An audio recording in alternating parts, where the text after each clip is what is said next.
Okay, what's going on? Whoa,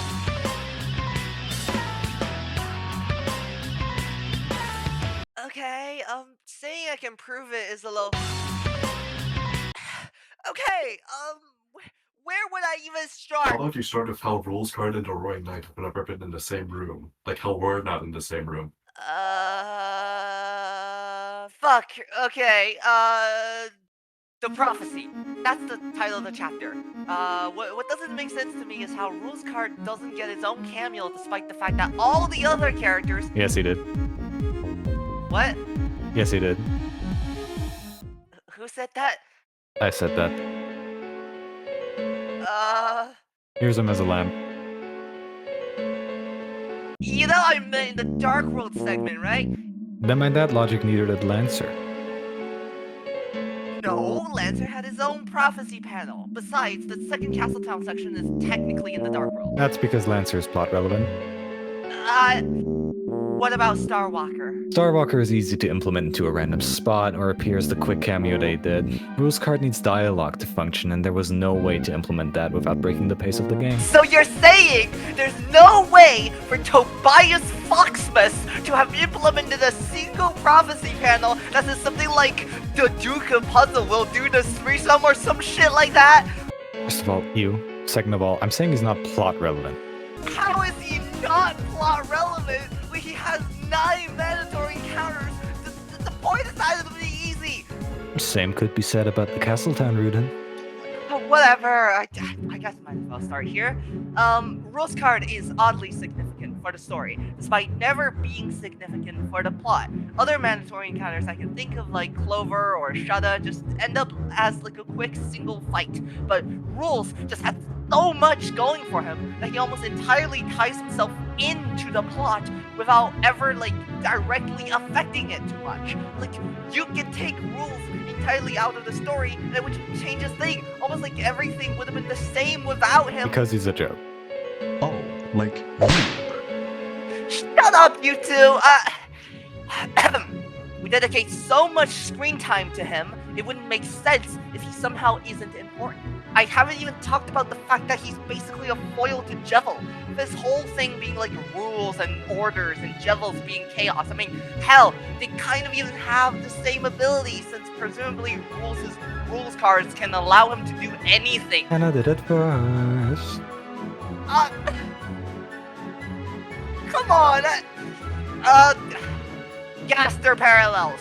We see his face, we see his hands, and even his theme is a Gaster. If Rouxls Kaard is a Gaster quote, then so is... Yes, I know! That quote is as credible as fucking Adele. I've seen the Andrew Cunningham video. My grandma's dog has seen the Andrew Cunningham video. Also, Birdley uses hands multiple times in Chapter 2. None of them are animated though. I mean, his initials is RK for the God's sake. The Knight didn't even have Roaring mentioned in its name before Chapter 2. It make more sense to add the roaring to them to signify their connection to Rouxls then. If that helps you sleep at night, then sure. He's even a shopkeeper. There's no way in hell he isn't important if he's a shopkeeper. Every shopkeeper relates to Shadow Crystal bosses in some way.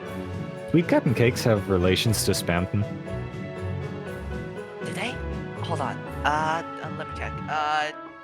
Yeah, right here. Someone tried to commission them and, oh my god! What, did he commission them for furry art? That's still a weak connection, though. Rouxls doesn't even have any connection to the secret bosses, so who's to say isn't just an exception?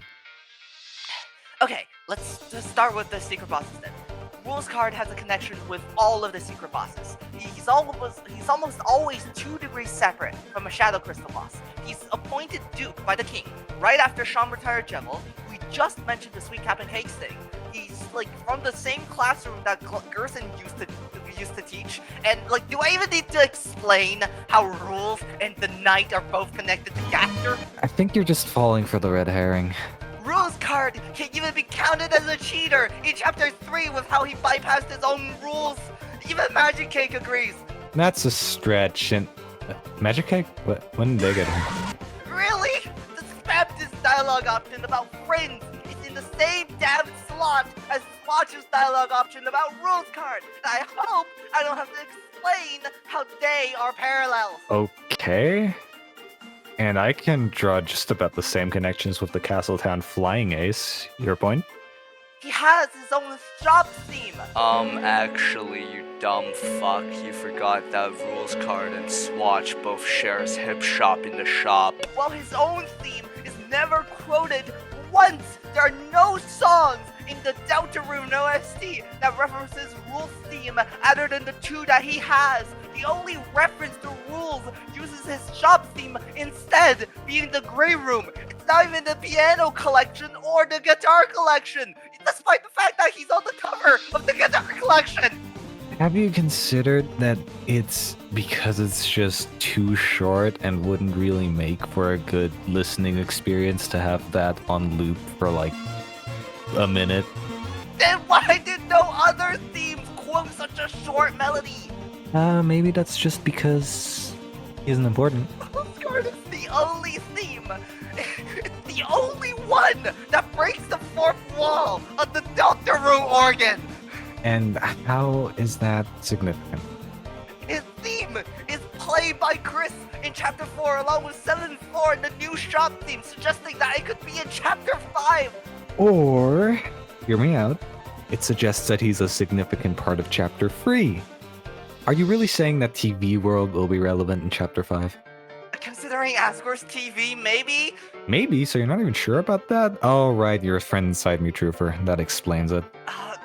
Why is it that every time I bring up an evidence, you immediately have a counter to it? You wrote the script. Yeah, but it's stupid how easy it is to counter it. Because as long as you think Rouxls Kaard isn't important, you don't need to look into it. It just explains everything by itself. Arkham would be proud. Wait. All these points are separated by at least 2 degrees of separation, but they only function as evidence if you ignore Occam's razor. It's almost like every time Rouxls Kaard can be framed as important, the narrative insists the opposite. Every time he shows off his powers, it's immediately cut short by a joke. After every defeat, he undermines himself and insists that he isn't an obstacle. He never even attacks us directly, like, ever. He has significance to the story, but not the narrative. Imagine a world where everything is the same except you don't exist. His lack of appearance is in the only chapter that reigns, like how Gonakid references his reigning elsewhere. But his theme is never even referenced anywhere. It's almost as if the narrative is afraid to interact with Rouxls Kaard or his theme, which in of itself is a Gaster hallucination. It's almost like he's not too important, but also not too unimportant. Oh my god.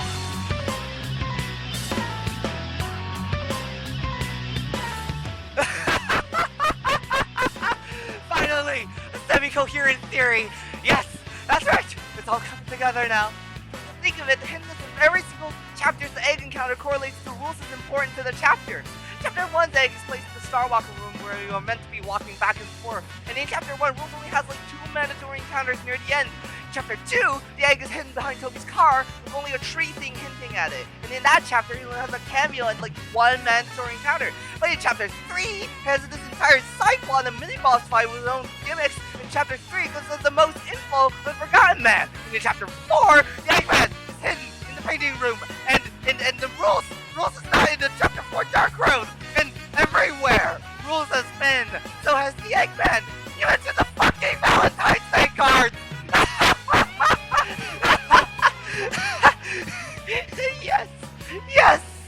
Yes! Toxic! What do you think about that, huh? Rules is the Forgotten Man, and it narratively makes sense!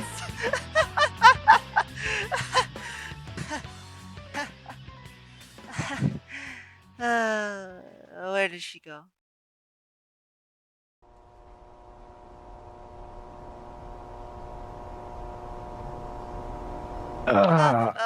Hey, I'm back. Went to grab a snack. Didn't miss anything, right? Yeah, you're fine. I guess I'll do the outro now that I have a coherent conclusion. Well, thank you for watching this mess of a theory video. I think in the end I just really wanted my very silly little guy to be important to the plot, and I'd be lying if I said I wasn't a bit disappointed that I didn't get to see more of him in Chapter 4. So have this theory during the wait for Chapter 5, until the long distant future, probably late 2026, when it drops and inevitably proves me wrong. Deltarune is in like 3 days. Yeah, it's like tomorrow. Well,